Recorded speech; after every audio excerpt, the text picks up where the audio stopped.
Hi everyone, मेरा नाम चंदन है। मैं आपका स्वागत करता हूं टिलिटेरियन आईएएस के इस नए इनिशिएटिव में, जिसमें हम लोग इंडियन पॉलिटी के 2000 स्टैटिक एमसीक्यूज को एनालाइज कर रहे हैं, डिस्कस कर रहे हैं। अगर आप लोग चाहेंगे तो सिमिलर इनिशिएटिव्स हम लोग हिस्ट्री और ज्योग्राफी एंड अदर सब्जेक्ट्स के लिए भी यूपीएससी के एंगल से डिस्कशन कर सकते हैं। हम लोग कोशिश करेंगे कि आपका स्टैटिक वाला पोर्शन जो है इतना मजबूत हो। स्टैटिक का क्या इंपॉर्टेंस है यूपीएससी में, ये इस पर हम लोग ऑलरेडी एक वीडियो कर चुके हैं। किस तरह से सिर्फ स्टैटिक प्लस थोड़ा सा करंट अफेयर को एम्फेसाइज करके आप यूपीएससी का प्रीलिम इजीली निकाल सकते हैं, इसके ऊपर हम लोग ऑलरेडी एक वीडियो बना चुके हैं। और दैट्स वाई हम लोग स्टैटिक पोर्शन को आपको मजबूत करने की कोशिश कर रहे हैं। और इसी इनिशिएटिव में हमारी कोशिश है कि हम लोग सभी सब्जेक्ट्स के एटलीस्ट 2 to 3,000 एमसीक्यूज आपके साथ डिस्कस करें, सो दैट आप उस एरिया में, स्टैटिक वाले एरिया में मजबूत हो सके। Now without wasting time, let us start our today's video with the question number 141।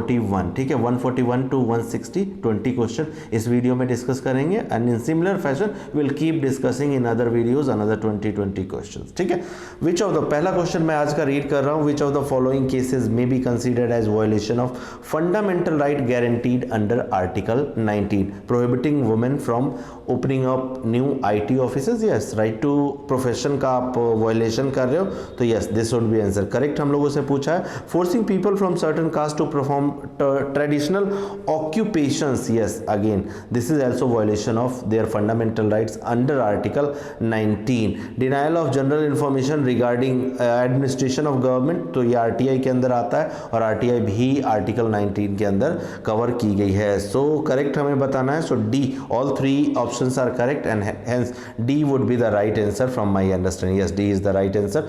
Second question, which among the following is the special feature that distinguishes a pressure group from a political party? है ना, pressure group और political party में basically क्या difference है, ये आपको चारों options में से ढूंढना है। आप लोग वीडियो पॉज कर सकते हैं और अपना आंसर फिगर आउट कर सकते हैं। Political parties take political stances while pressure group do not take up political. ऐसा नहीं है, प्रेशर ग्रुप भी पॉलिटिकल इश्यूज को टेक अप कर सकते हैं। So this option becomes incorrect. Pressure group do not have a organisational structure while parties does. No, even pressure group does have a organisational structure. Pressure group do not seek to get into power while political parties do. So ये कुछ हद तक सही लगता है, तो इसको consideration वाली लिस्ट में डालते हैं। हम लोग चौथा ऑप्शन पढ़ सकते हैं, देखते हैं क्या पता उसमें आंसर मोस्ट अप्रोप्रिएट मिले। Pressure group do not seek to mobilise people while parties does. नहीं, प्रेशर ग्रुप भी मोबिलाइज करते हैं अलग अलग अपने केस के लिए, अलग अलग perspective. So this is also incorrect. So the only option that is left is C. So C from my understanding is going to be the right answer. Yes, C is the right answer. Next question पे move होते हैं, that is 143। Which of the following statement in context of CVC is correct? It was established through an act of parliament in the year 2005. Incorrect. It consists of CVC and not more than 2 vigilance commissioners. So this is from my understanding correct, but बाकी दो options को भी नहीं छोड़ते, इसको भी पढ़ते।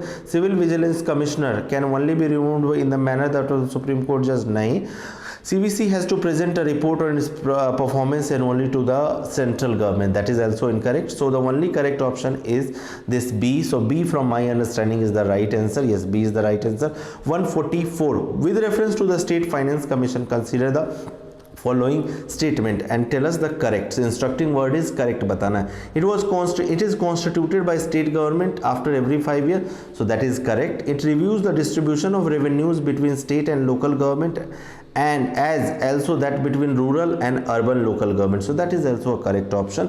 The members of the commission are not eligible for the reappointment under the state government. नहीं, ऐसा कोई कंपल्सन नहीं है। They can be again reappointed under state government employment, है ना, ऐसा कोई कंपल्सन नहीं है। So 1 and 2 is correct, and hence B should be the right answer from my understanding. Yes, B is the right answer. With reference to the different sources of constitutional feature, consider the following pairs. ठीक है, appointment of the state government by the centre Canada से लिया गया है। Yes, that's correct. Joint sitting of the 2 houses in the parliament Australia से, that is also correct. DPSP USSR से नहीं, Ireland से लिया गया है।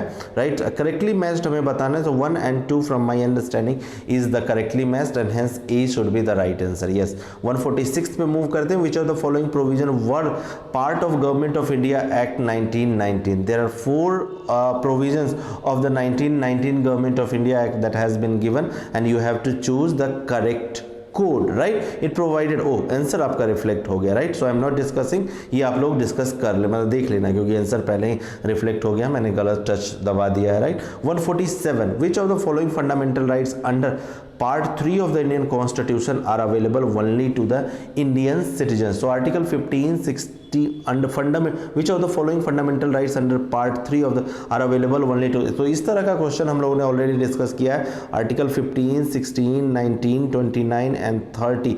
These are the articles which are available only to the Indian citizen and not to the foreigner. तो ये लोग देख लेते हैं। Right to elementary education, नहीं, 21A is available both to the Indian citizen as well as the foreigners. Right to free speech and freedom, yes, Article 19. Right against discrimination on the Article 15, sorry, right. So ये 2 and 3, 2 and 3 should be the right answer from my assessment. C should be the answer. Yes, C is the answer. 148 पे move कर रहे हैं। Consider the following statement in context of constitutional provisions of UPSC. UPSC के बारे में you have these 3 statement, हमें बताना है correct statement कौन कौन से है। The Constitution of India specifies the strength of the UPSC. That's incorrect. It has been left for the president to determine कि UPSC का क्या strength होगा along with the chairman. Constitution, so एक बार elimination technique का use करते हैं हम लोग, बाकी 2 ऑप्शन एलिमिनेशन का भी यूज करते हैं। सो 1 गया, 1 is incorrect, 1 is here, 1 is here. So elimination technique का यूज करते हुए ही देखो आपका आंसर जो है वो निकल गया, दैट इज 2 and 3। 1 अगर एक ऑप्शन हमें पता था, हमने यूज किया उसको, 1 गलत था, एंड आपका एलिमिनेशन टेक्निक का यूज करके हम लोगों ने आंसर निकाल लिया। हालांकि एलिमिनेशन टेक्निक का यूज करके भी अगर आपका आंसर निकल जाता है, स्टिल तब भी आप लोग कोशिश किया करो इन दोनों स्टेट, बाकी के बचे 2 स्टेटमेंट को भी पढ़ा करो। Now we are moving to, without wasting time, we are moving to 149। Consider the following statement regarding the prerogative writs. Okay, writs can be issued against private as well as public authorities, that's correct. High court have a wider writ jurisdiction that of the Supreme Court. अगर writ jurisdiction अगर आप लोगों ने पढ़ा होगा तो ये statement बहुत फेमिलियर है और बहुत पॉपुलर है, that high courts although geographically उनका limited size है, but when it comes to issuing the writs it does have wider writ jurisdiction. मैं अभी ज़्यादा लंबे एक्सप्लेनेशन में नहीं जा रहा हूँ। आई होप कि आप लोगों ने इंडियन पॉलिटी पढ़ रखी होगी और ये सिर्फ आपके लिए टेस्ट है, right. So this is also correct and hence correct हमें बताना है, and that's why both 1 and 2 are correct, that is C, right. 150th question, we are halfway.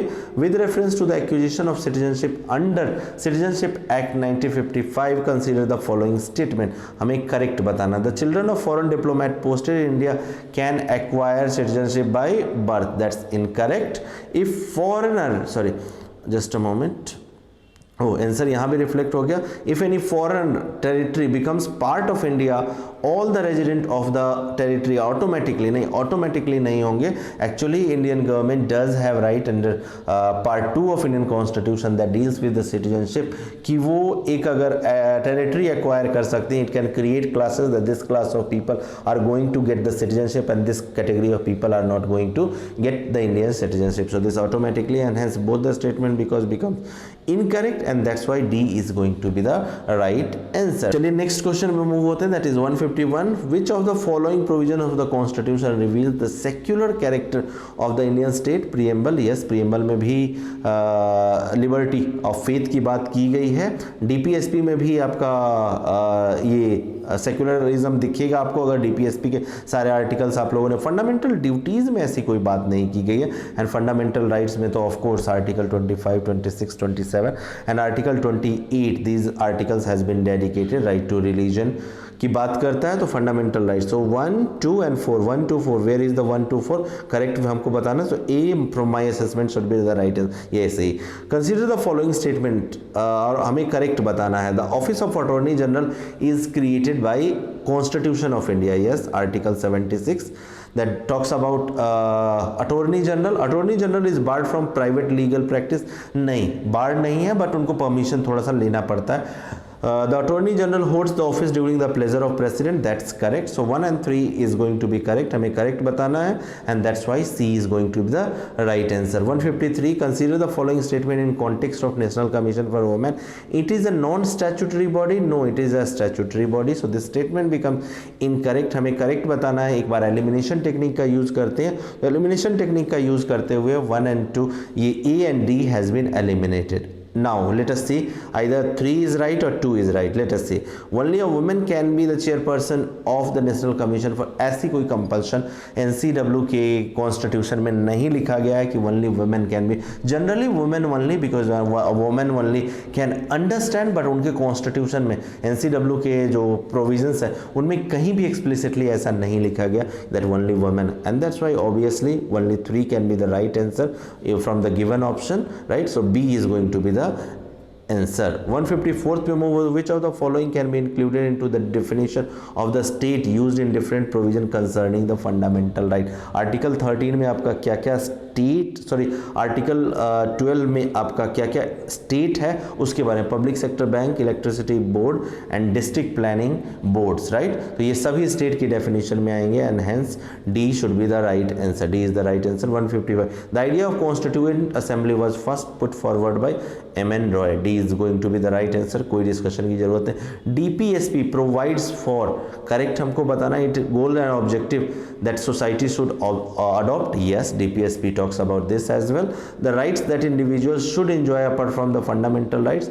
Yes, ठीक है, it's just कि fundamental right आपके justiciable है, and DPSP जो है non justiciable है. Otherwise even these rights mentioned or the goals mentioned in DPSP is also something जो कि गवर्नमेंट ने या फिर state legislature and parliament has to take care of. The policies that government should adopt. Yes, that is also correct. So DPSP इन सभी की बात करता है, and hence D is going to be the right answer. 157th, consider the following statement regarding Article 13 of the Indian Constitution. The power of judicial review of the Supreme Court and High Court, it derived from it. Yes, that's correct. Judicial review जो है article 13 से ही flow करता है. Article 13 exempts all constitutional amendment acts from judicial.